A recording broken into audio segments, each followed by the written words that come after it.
दिल्लीतील कॉक्रोच जनता पक्षाच्या सीजेपी आंदोलनानंतर महाराष्ट्राच्या राजकारणात नव्या चर्चांना उधाण आलंय. आंदोलनाचे संस्थापक अभिजित दिपके यांची शिंदे गटातील काही नेत्यांनी घेतलेल्या भेटीनंतर भाजपमध्ये नाराजी असल्याच्या चर्चा राजकीय वर्तुळात रंगू लागल्या आहेत. या पार्श्वभूमीवर अभिजित दिपके यांनी माध्यमांसमोर येत आपली भूमिका स्पष्ट केली आहे. दिपके म्हणाले, भाजपनं माझ्यापासून घाबरण्याची गरज नाही. मी फक्त 30 वर्षाचा मुलगा आहे. माझ्याकडे कोणतीही सत्ता नाही. ईडी, सीबीआय आणि इतर यंत्रणा तुमच्याकडेच आहेत. मग भीती कशाची, असा टोला त्यांनी लगावला. त्यांनी पुढे सांगितले की आपले आंदोलन विद्यार्थी आणि तरुणांच्या प्रश्नांसाठी होते. या आंदोलनाला देशभरातून मोठा पाठिंबा मिळाला असून त्यांचा कोणताही राजकीय पक्षाशी संबंध जोडणं योग्य नाही. कोणताही नेता किंवा पक्षप्रतिनिधी भेटायला आला तर ती केवळ सदिच्छा भेट असल्याचं त्यांनी स्पष्ट केलंय. दरम्यान शिंदे गटातील नेत्यांनी दिपके यांची घेतलेली भेट आणि त्यानंतर झालेल्या राजकीय चर्चांमुळे राज्यातील राजकीय वातावरण तापलंय. भाजपकडून या विषयावर अधिकृत प्रतिक्रिया अद्याप समोर आलेली नसली तरी या भेटीचं विविध राजकीय अर्थ लावले जात आहेत. अभिजित दिपके यांच्या वक्तव्यानंतर आता या संपूर्ण प्रकरणावर महायुतीतील पक्षांची भूमिका काय असेल याकडे राजकीय वर्तुळाचं लक्ष लागलंय. आगामी काळात या घडामोडींवरून आणखी राजकीय प्रतिक्रिया उमटण्याची शक्यता व्यक्त केली जाते. चांगली गोष्ट आहे. उशिरा का होत नाही, पण आता कुठेतरी जाऊन यांना सुचलं तरी की जेनझी सोबत बोलावं लागेल, तरुणांसोबत बोलावं लागेल. चांगली सुरुवात आहे, पण मला असं वाटतं की तरुण लोकांनी तरुणांसोबत बोललं तर जास्त चांगलं होईल. कारण की तुम्ही जोपर्यंत यंग चेहरे पुढे आणणार नाही तोपर्यंत काही अर्थ नाही अशा डायलॉगचा, असं तरी मला वाटतंय. तुम्ही बोला, त्याच्यात काही हरकत नाही, चांगली स्टेप आहे, पण नवीन लोकांना पुढे आणा, नवीन चेहरे पुढे आणा, ते जास्त बेटर होईल. आणि शिकलेले चेहरे पुढे आणा. सहसंघचालक आहेत अतुल लिमे, त्यांचं भाषण झालं, त्यांनी आंदोलन देशविरोधी ठरवलंय, संविधान विरोधी. मला वाटतं ज्या लोकांनी गांधींची हत्या केली, ज्या लोकांनी आंबेडकरांचा विरोध केला आयुष्यभर, त्या लोकांनी आम्हाला संविधानावर लेक्चर देऊ नये.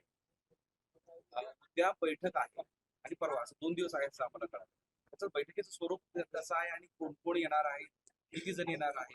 ते बैठकीमध्ये आमचं जे आहे, जो आमचं जंतर मंतरचं आंदोलन झालं, त्या आंदोलनामधून काय शिकायला भेटलं आणि पुढे जाऊन काय काय चांगल्या प्रकारे करता येईल त्याचं आम्ही डिस्कशन करू. आणि पुढे जाऊन संघटन आम्हाला कसं देशभर वाढवण्यात येईल त्याच्यावर डिस्कशन होणार आहे. आणि पुढे एकूणच कॉक्रोच जनता पार्टीचा रोडमॅप काय असणार आहे त्याच्यावर आमचं डिस्कशन असणार आहे. किती दिवस बैठक असणार आहे? 2 दिवस. किती सदस्य? आमचे जेवढे स्पोक्सपर्सन आहेत ते येणार आहेत आणि बैठक 2 दिवस चालणार आहे. 6 तारखेला आम्ही ब्रीफिंग करू आमच्या जे काही बैठकीमध्ये ठरेल. दिल्लीमध्ये तुमच्या विरोधात फैजान अन्सारी नावाच्या इन्फ्लुएन्सने जे आहे ती FIR केलेली आहे. त्याचं बोलणं हे आहे की पुण्यात आणि औरंगाबादमध्ये तुमच्या माणसाकडून त्याला मारहाण झालेली आहे. मला माहिती नाही तो कोण, so I won't comment on it. मला माहितीच नाही, मी काय बोलू. तक्रार तुमच्या विरोधात होती. तक्रार आता माझ्या विरोधात भरपूर होतील. आता मी प्रत्येक तक्रारीवर काय बोलू. तुमच्या येण्याच्या पूर्वी सुद्धा त्यांनी छत्रपती संभाजीनगरच्या पोलीस ऑफिसमध्ये आता येण्याच्या आधीच मी त्याला कसं मारलं. मला वाटतं पब्लिसिटीसाठी करतायत, अजून काही नाही. दुसरं असं की झेंडेला घेऊन आणखीन एक विजय मिळालाय पीकेला, प्रशांत किशोरला. तेही भाजपाचा जिथं गड होता, त्याबद्दलची काय प्रतिक्रिया आहे? मला त्यांना खूप खूप शुभेच्छा द्यायच्या आहेत. आणि डेमोक्रेसीमध्ये असंच असलं पाहिजे. जसं मी थोडा वेळ आधी म्हणत होतो की RSS जे इंटरॅक्शन करणारे जेनझी सोबत, त्याच्यात तुम्ही नवीन चेहरे आणा. तर प्रशांत किशोर पण हे एक राजकारणात नवीन चेहरे आलेले, जिंकून आलेले, त्यांना खूप खूप शुभेच्छा. आणि असं झालं पाहिजे, जास्तीत जास्त लोकांनी, नवीन लोकांनी पुढे आलं पाहिजे.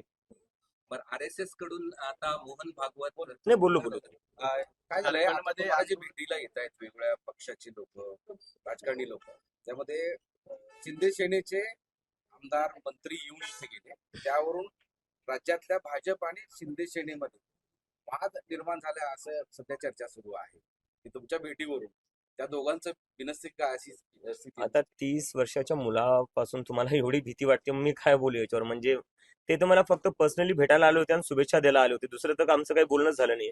ते फक्त एक म्हणले की युवकांचा मुद्दा उचलला, देशाच्या शिक्षणाचा मुद्दा उचलला, चांगला मुद्दा होता आणि जे आंदोलनाला सक्सेस भेटली त्यासाठी शुभेच्छा दिल्या होत्या. मी भाजपला सांगू इच्छितो, एवढी घाबरायची गरज नाही. तुम्हाला ईडी, सीबीआय सगळी तुमच्याकडे, आमच्याकडे काही नाही आहे. आम्हाला लोक पर्सनली भेटायला येतात आणि शुभेच्छा द्यायला येतात. असेही कळतंय की चर्चा आहे की शिवसेनेच्या लोकांनी, म्हणजे शिंदे सेनेच्या लोकांनी भेटायला जाऊ नये असं भाजपने सांगितलं. नाही, मी तेच म्हणतोय, भाजपला एवढी घाबरायची गरज नाही. ईडी, सीबीआय सगळं तुमच्याकडे, आमच्याकडे काय. एक आणखी एक सोशल मीडियावर अकाउंट सुरू झाला, जसं तुम्ही सुरू केलं होतं, आरक्षण हटावा. मोठ्या प्रमाणात ते हॅशटॅग वगैरे सुरू करतात आणि एक आंदोलनाचा इशारा पण दिला जातो. काय ना, जर कोणाला शिक्षण भेटत असेल कोणी गरीब असेल त्याला जास्तीत जास्त शिक्षण कसं भेटलं पाहिजे याचे प्रयत्न असले पाहिजे देशात. तर हे आंदोलनावर मी जास्त काही बोलणार नाही, कारण की मला वाटतं त्याचं पेजही काल डिलीट झालेलं आहे बहुतेक, मला कोणी सांगण्यात आलेलं आहे. पण गाडी बंगला तर देत नाही ना. शिक्षण कशा प्रकारे जास्तीत जास्त लोकांना मुलांना पण, लोकांना पण, लेकरांना जास्तीत जास्त कसं शिक्षण भेटू शकतं त्यासाठी आहे ते. तर त्यावरनं कोणाला काय प्रॉब्लेम असला पाहिजे. आपल्या देशाचा तर हाच प्रयत्न असला पाहिजे की ज्यांच्यापासून शिक्षण दूर आहे, ज्यांना इनॅक्सेसिबल आहे एज्युकेशन, त्या लोकांपर्यंत एज्युकेशन कसं नेता येईल आणि त्यांना एज्युकेशन कसं भेटेल याचेच प्रयत्न केले पाहिजे, तेव्हाच तर देश पुढे जाईल ना. झारखंडमध्ये आंदोलनाचा 11वा दिवस आहे आणि आज आंदोलन आक्रमक होताना पाहायला मिळतंय.